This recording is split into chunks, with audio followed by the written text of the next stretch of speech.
Hey y'all, and welcome back to another episode of Flick Connection, where in less time than you spend scrolling for something to watch, I'm going to tell you about the best movies you can currently catch on Max. But they have not been adding a lot of interesting stuff lately, but I've cobbled together over 10 really strong recommendations of things to watch on Max that are pretty buried that you may not find otherwise, with one or two exceptions of some new things that I did want to include. Thanks to Factor for sponsoring this video. We'll talk more about them in a little bit, but for now, let's start with my number 10 pick, which is actually the last film to star Harry Dean Stanton before he died. In this movie, he plays a 90-year-old man in a small border town, or at least a small western town, and he begins to realize that he's a 90-year-old man and that death is not really that far away, and he needs to start kind of considering it at least. The movie not only features a great Johnny Cash song, but it feels kind of like a Johnny Cash song. David Lynch plays an interesting character in this, and Harry Dean Stanton has a great scene with Tom Skerritt. Both of them obviously in Alien, so it's cool to have that, and it's a significant scene. And this is the only movie directed by actor John Carroll Lynch, a guy you'll recognize from a ton of stuff. He did a bang-up job on this movie. Now, it is very slowly paced. I mean, it goes at the pace of a 90-year-old man. It's not mind-blowing. It's not going to knock you off your feet and change the way you look at life too much, but it is significant, and I think there's a lot of heartfelt stuff there as well. If you're a fan of his in any kind of way, it's well worth checking out his last movie, because it's a good one. So you get one of these. What do I do with this? Stick it up my ass? How about you just suck it? Next up, I've got kind of a low-budget thriller with a really interesting hook that has some top-tier actors in it that just got severely underrated. Bullethead. Now, I have talked about this movie in the past. It used to be on Netflix, now it's on Max.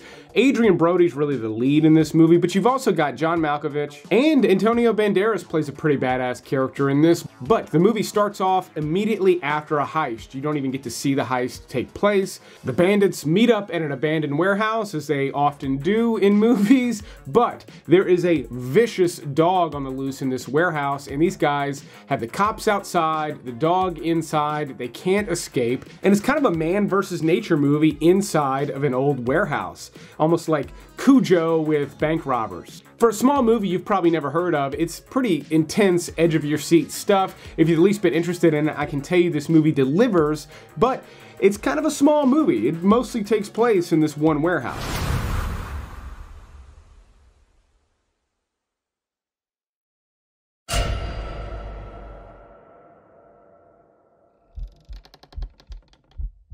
Now, a big movie with some big, and I mean big name actors that I think was just criminally underrated as a political drama is the Ides of March, starring George Clooney and Ryan Gosling. Now, George Clooney was obviously a much bigger star back when this movie came out, but this is really Gosling's movie. He's kind of the lead character here. But you've also got Paul Giamatti and Philip Seymour Hoffman, and this movie was actually directed by Clooney. He's done a handful of really good movies like Confessions of a Dangerous Mind and Good Night and Good Luck. And I would say the Ides of March is almost as good as Good Night and Good Luck. Gosling actually plays like a high-ranking staffer for a presidential candidate and learns kind of the hard way how dirty politics can be, but it doesn't necessarily reflect real American politics in a one-to-one ratio or anything like that, yet it does get down and dirty and show just how some of the backdoor dealings work, and it's nasty stuff, but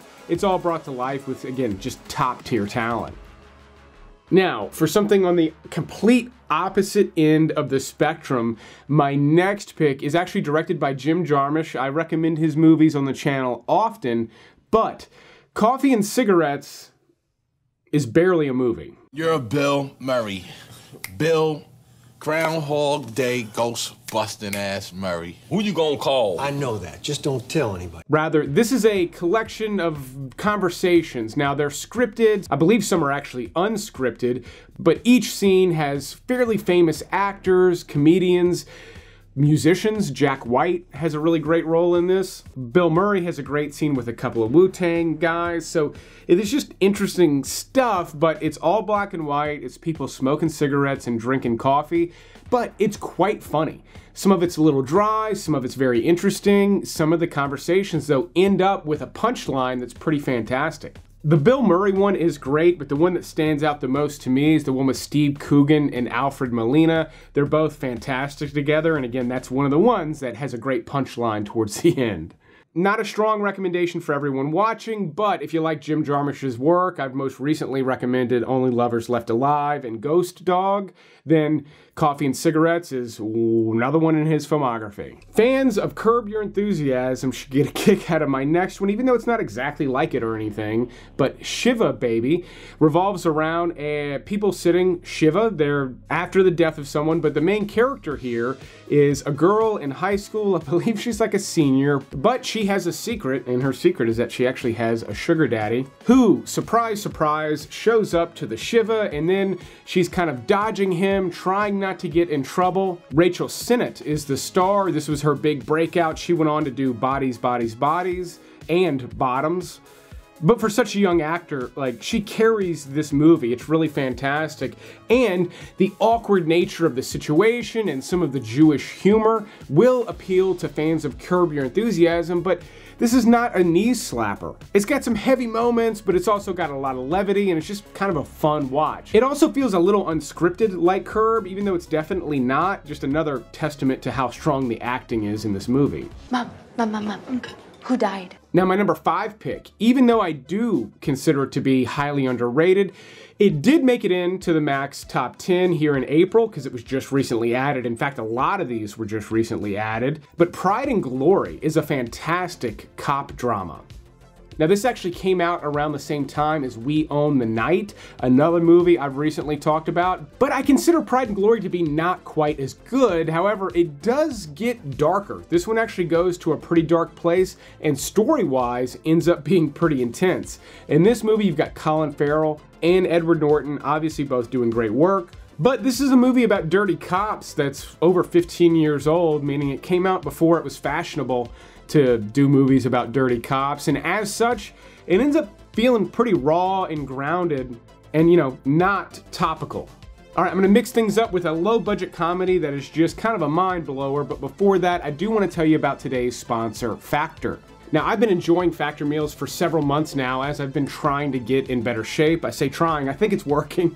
But Factor lets you skip meal planning, grocery shopping, cutting, prepping, cleaning with their fresh, never frozen meals delivered directly to your door. Each week, you can pick from up to 30 different chef-crafted meals, and they're meals that are designed to support a healthy lifestyle, whether that's keto-friendly, low-calorie, vegan and veggie, or more wholesome options. And these meals are ready in 2 minutes. I've had a bunch of them. They're all delicious. My wife and I both loved the sun-dried tomato chicken, and you can even upgrade meals to higher-end stuff like truffle butter filet mignon. And I work from home, I'm a busy guy, I love having a stack of food ready to go in the fridge. These make amazing lunches for me. It's not fast food, I don't have to drive somewhere to pick it up or pay a delivery person to bring it to me. It's just good food that's ready fast. Beyond that, Factor also offers a variety of smoothies and protein shakes, and I'm telling you, the cold brew latte protein shake is unbelievable. And right now, for a limited time, my viewers can go over to factor75.com and use my code FlickConnection50 to get 50% off their first box with Factor, plus 20% off your next box with Factor. Again, it's a great deal, but to get it, use the link in the video description or just go to factor75.com and use my code FlickConnection50. Again, that's 50% off your first box, which is an amazing price, but they're gonna give you 20% off your next box as long as you still have an active subscription. But let's move on with the rest of the movies on this list. I promised a comedy, and I gotta tell you, I have been revisiting Eastbound and Down lately just because Danny McBride, I think, is one of the funniest human beings on the planet. If you've loved him in any of the shows or movies he's been in over the years, then you need to watch The Foot Fist Way. This is an incredibly low-budget movie that he produced with his friends that was such a cult hit, like an underground hit. People were passing around this tape, and it made its way all the way up to Hollywood. This movie is the reason he became famous, the reason he was cast in so many things so suddenly, and it is quintessential Danny McBride. If you remember Rex Kwon Do from Napoleon Dynamite, he's essentially Rex Kwon Do and Kenny Powers combined in this movie. And there's not much else that needs to be said about this movie. If you love Danny McBride, it is a must-watch. If you've even just liked some of his shows like Eastbound and Down, I promise you, you're gonna get a kick out of this flick. I think Marge and I know different, don't we, Marge? Yes, sir. You come with whatever you got, full contact. I don't think you're gonna like how this ends, hotshot.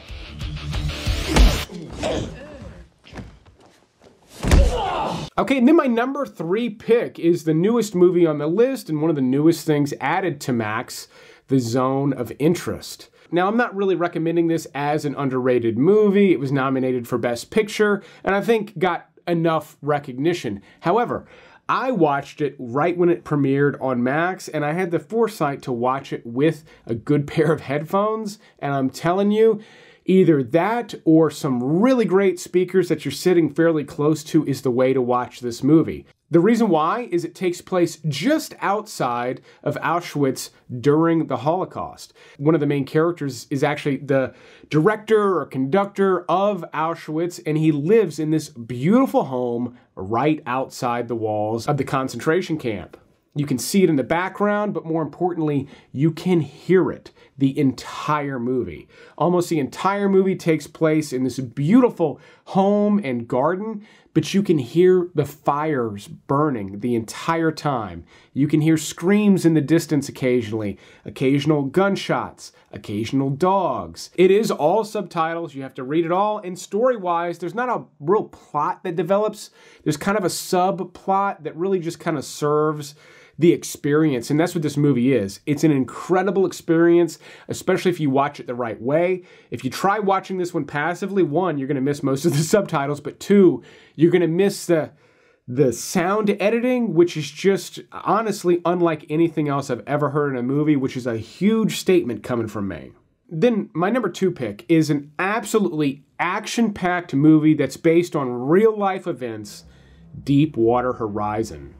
Now, this not only stars Mark Wahlberg, but it was directed by Peter Berg, who also directed Patriot Day, the movie about the Boston Marathon bombing. Both came out in the same year, and both movies feel insanely real. Now, if the name is not familiar, Deepwater Horizon was the name of the oil rig that exploded and leaked an ungodly amount of oil into the oceans.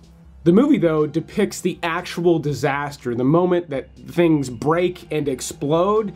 And honestly, this movie, once the disaster begins, the fast-paced nature just does not stop. It feels like it's depicting a real-life emergency unfolding in real time. Peter Berg did a bang-up job with this movie. I'm honestly surprised. It's almost 10 years later. I'm surprised we didn't get more real-life things like this from him, especially following the release of those 2 movies. He did just such an incredible job with the reality of these things, even though they star Mark Wahlberg. You know what I mean? Like, that takes you out of it a little bit. He's so famous, but the direction of both of those movies is still so good. It's so effective. Now, I've got a real gem lined up for number 1, but I did want to give you 2 quick honorable mentions so you get a little more than 10 recommendations out of this list. My next recommendation, not quite being a movie, American Boy, a profile of Stephen Prince, is directed by Martin Scorsese and actually features Martin Scorsese. Now, this is just kind of a hangout and pseudo-interview with Stephen Prince. Now, Stephen Prince is a very interesting character. In fact, most of you would recognize him for his role in Taxi Driver. Mescaline, downers, nebutalol, chloral hydrates. How about uppers, amphetamines? But he is someone who led a wild life, and Scorsese essentially just rolled the cameras in a home and let him go. They're getting a little loaded. It's an interesting experience, especially for Martin Scorsese fans. There's some very clever little editing things done that are almost shocking, but they're so subtle you could easily miss them if you're not paying attention. I don't want to quite give them away. This one, again, not a strong recommendation for everybody, but if you really love, especially old Martin Scorsese stuff, American Boy is a must-watch. And then something totally different, I actually recommend Victor Frankenstein. This is another one recently added that did make it into the top 10. It seems like your typical Hollywood monster movie that gets overblown with CGI and stuff swirling everywhere. And it is that. It's kind of lame, but it's elevated by the fact that it stars James McAvoy and Daniel Radcliffe. Both of them make this more entertaining to watch than just your basic Hollywood humdrum monster thing. Again, it is that, like that's the type of movie that they made, but both of those guys are great together. Their characters are a little bit more lively than you typically get in a movie like this, making it more interesting and more entertaining than these movies tend to be. But that said, they just recently added the entire Infernal Affairs trilogy. Now, do not get this confused with Internal Affairs starring Richard Gere, because they just added that here in April as well. But The Departed is actually an American adaptation of the first movie in this trilogy, Infernal Affairs. And it follows a very similar plot line. In fact, a lot of people are partial to the Chinese original, and it is a great movie. For me, The Departed is a really tough movie to beat, but the original is an excellent flick, and it has dawned on me, I've either not seen the other two Infernal Affairs movies, or if I did, I definitely don't remember them, so it seems like a good time for me to revisit the whole damn trilogy. Now, you will have to read subtitles for these, but I'm telling you, if you're a fan of The Departed like me, you need to watch Infernal Affairs, especially if you consider yourself even like remotely a movie buff. That first one is a must watch, which is why it's my #1 pick. Thanks again to Factor for sponsoring another video. I really do love these meals, so much so that they send me free ones and I order more just because I like having them in the fridge. So don't forget to go check out that link in the description. But I'll keep making these videos as long as y'all keep watching them. Thanks for checking out this Max episode, and you will see me on the next one.